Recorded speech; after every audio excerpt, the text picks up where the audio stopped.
சந்திரமுகியாக மாறிய நம்மளோட சவுண்ட் அவர்களை வந்து நீங்கள் பார்த்தோம் நம்ம. ஸோ எதனால் இந்த அளவுக்கு வந்து ஒரு மிகப்பெரிய வெளிப்பாடு அவன் மேலே அப்படி என்ன வன்மம் அப்படிங்கிறது தெரியல யாரும் மேலே, நம்மளோட ராணுவம் மேலே தான். ஸோ ஃபுல் எபிசோட தான் பார்த்து நான் பேசுகிறேங்க. ஏன்னா வந்து ஆல்ரெடி ப்ரோமோவை பார்த்து நம்ம பேசணும்.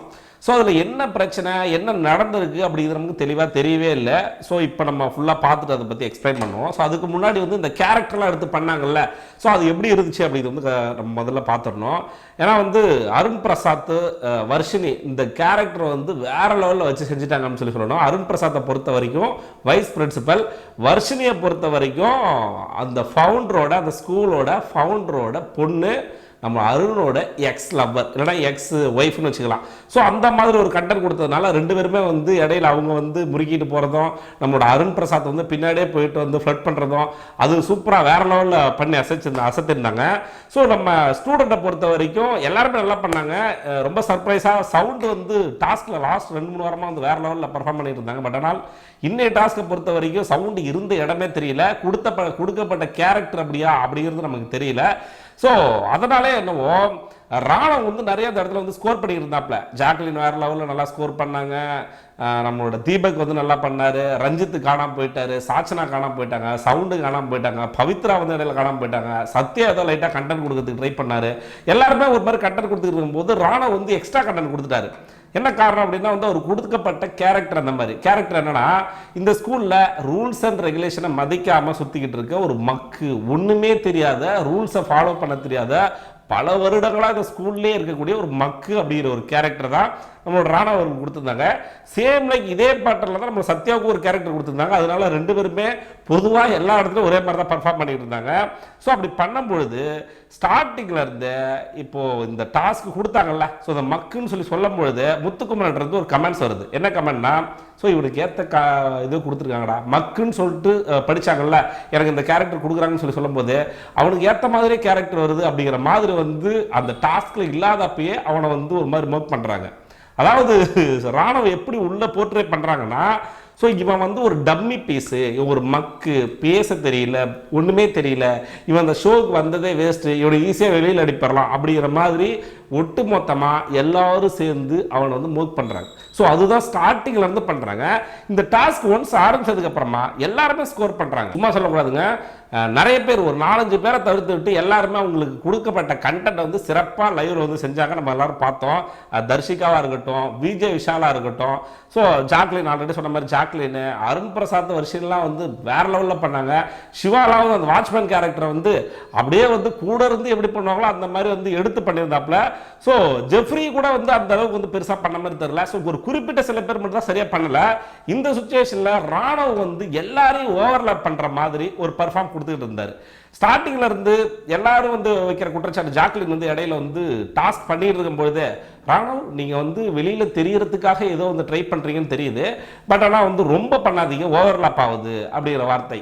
திரும்ப அருண் பிரசாத் வந்து சொல்றாரு இடையில, நீங்க வந்து பண்ணி ஓவரா பர்ஃபார்ம் பண்ணி ஓவர்லாப் பண்றீங்க அப்படின்னு சொல்லிட்டு எல்லாருமே வந்து ராணுவ வந்து ஓவர்லாப் பண்றீங்க மக்குன்னு சொல்லிட்டு எல்லாருமே சொல்ல பையன் ட்ரிகர் ஆயிட்டான். ஒரு லிமிட் அளவுக்கு தாங்க டாஸ்க் வழியா கொடுத்தா பரவாயில்ல. ஜாக்லின் டாஸ்க்ல இருந்து வெளியில வந்து சொல்றாங்க ராணுவ, நீங்க வந்து ஒரு நீங்க வந்து ஏதோ வந்து கண்டென்ட் கொடுக்க ட்ரை பண்றீங்க, வேற மாதிரி வந்து வெளியில வந்து நீங்க தெரியணுங்கிறதுக்காக பண்றீங்க அப்படிங்கிற மாதிரி சொல்றாங்க. அருண் பிரசாத் வெளியில இருந்து கேரக்டர்ல இருந்து வெளியில வந்து சொல்றாங்க. எல்லாருமே வந்து சேர்ந்து அவனை வந்து இவங்க வந்து ஸ்போர்ட்டிவா எடுத்துக்கணுங்கிறாங்க.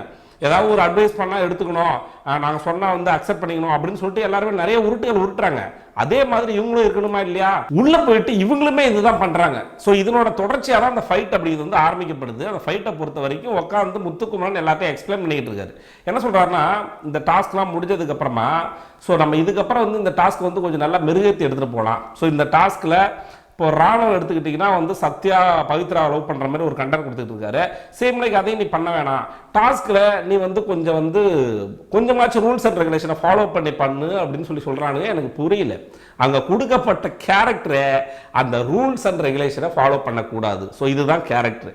பட் ஆனால் இவங்க என்ன சொல்கிறாங்கன்னா, அருண் பிரசாத்தும் சரி மற்றவங்க எல்லாருமே சொல்கிறது என்னென்னா, நீ அதை ஃபாலோ பண்ணாத, ஸோ அதை ஃபாலோ பண்ணு, கொஞ்சமாச்சும் வந்து கேம்குள்ளார வா, கொஞ்சமாச்சும் வந்து கண்டஸ்டன்ட் கூட கொஞ்சமாச்சும் இதுவாக பண்ணு அப்படின்னு சொல்கிறாங்க.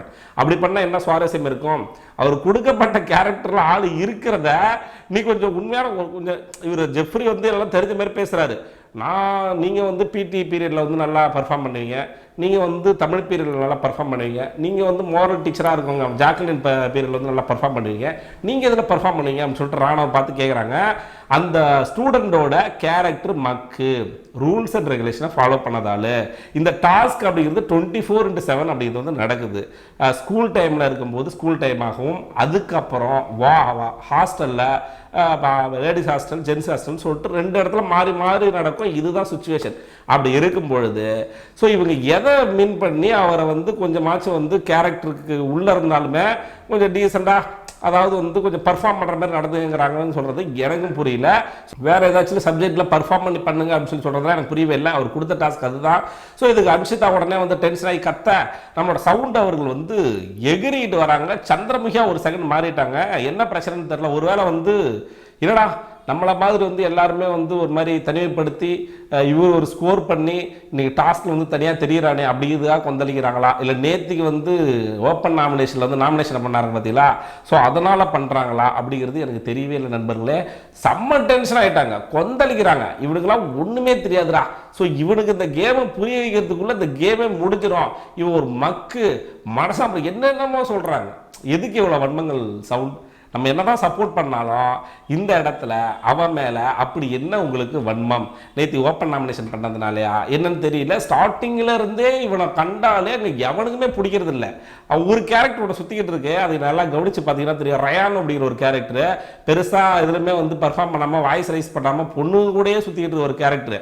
இவனுக்கு ஆக்சுவலாக இந்த டாஸ்கில் கொடுத்த எதுவுமே அதுதான், பொண்ணு கூட சுற்றிட்டு இருக்கிறது தான். இதுக்கு முன்னாடி ஆல்ரெடி தலைவன் அதை தான் பண்ணிக்கிட்டு இருக்காப்புல. எல்லாரும் கூட பொண்ணு கூட தான் சுற்றிக்கிட்டு இந்த வாரம் ஃபுல்லாக போன வாரம் ஃபுல்லாக சுற்றிட்டு இருந்தார். வேற ஏதோ ட்ரை பண்ணுறாரு, லவ் கண்டென்ட் கொடுக்க ட்ரை பண்ணுறாரு. சௌந்தர்யா கூட லவ் கண்டென்ட் கொடுக்க ட்ரை பண்ணாரு. இந்த மாதிரி லவ் கண்டென்ட்லாம் கொடுத்தா, இந்த மாதிரிலாம் பண்ணால் நம்ம கண்டிப்பாக எதிர்ப்புகள் தான் தெரிவிப்போம். ஆனால் ராணா வந்து தெளிவாக கடைசியாக அருண் பிரசாத் ஒரு விஷயத்தோட சொல்லியிருப்பார். என்னன்னா, இங்கே நான் கேம் ஆட வந்திருக்கேன், எனக்காக நான் தான் பர்ஃபார்ம் பண்ணிக்கணும். இங்கே எல்லாரும் சேர்ந்து என்னை மோக் பண்ணுறாங்க, என்னை கிண்டல் பண்ணுறாங்க, என்னை வந்து எப்படின்னா வந்து ஒதுக்குறாங்க. இந்த கேங்ல இருந்தே வந்து ராணா ஒதுக்கி வைக்கிறாங்க. அதுதான் வந்து நடக்குதுங்க. ஸோ எல்லாருமே கிண்டல் பண்ணுறாங்க, மோக் பண்ணுறாங்க, ஒரு டம்மி அப்படி இப்படின்னு சொல்லிட்டு நிறைய ஒதுக்குறாங்க. இவன் வந்து யாரும் கூட சேர்த்துக்க மாட்டுறாங்க. ஸோ அதனால் இந்த பெர்ஸ்பெக்டிவ் இருக்குல்ல, ஸோ இதை வந்து நான் மாற்றணும், அது என்னோட வேலை. எல்லாரும் சேர்ந்து அருண் சொல்கிறாரு, நீங்கள் வந்து இப்படி பண்ணீங்கன்னா, தனியாக கேம் ஆனீங்கன்னா உங்களை எல்லாரும் எதிர்ப்பாங்க, எல்லாரும் குரூப் ஆகிடுவாங்க, நீங்கள் தனிமைப்படுவீங்க அப்படின்னு சொல்லும்போது, நான் தனிமைப்பட்டாலும் பரவாயில்ல, எந்த விஷயத்தை ஃபேஸ் பண்ணாலும் பரவாயில்ல, என் மேலே வைக்கப்பட்ட பெர்ஸ்பெக்டிவை நான் மாற்றணும் அப்படிங்கிற ஒரு தெளிவான ஒரு முடிவோட தலைவர் ராணவ் அவர் வந்து இறங்கியிருக்காரு. ஸோ இன்னைக்கு எபிசோடை பொறுத்த வரைக்கும் இதுதான் மெயின் கண்டென்ட். இது இல்லாமல் நம்மளோட இவர் இருக்கார் பார்த்தீங்களா, அருண் பிரசாத் மஞ்சரி கூட ஒரு சின்ன ஃபைட்டு, அந்த ஃபைட்டு முடிஞ்சதுக்கு அப்புறமா வந்து சாரிமா அப்படின்னு சொல்லி சொல்கிறாங்க, நம்ம கண்டுக்காமல் போகுது. ஸோ இது ஒரு சம்பவம். ஸோ இதுதான் நண்பர்களே இன்னைக்கு எபிசோடில் நடந்த விஷயங்கள். ஸோ நாளைக்கு இதே மாதிரி என்ன சம்பவங்கள் நடக்குது அப்படிங்கிறத பற்றி நாளை வீடியோவில் பார்க்கலாம். ஸோ அதுவரை உங்களிடமிருந்து விடைபெறுவது நான் ஏவி.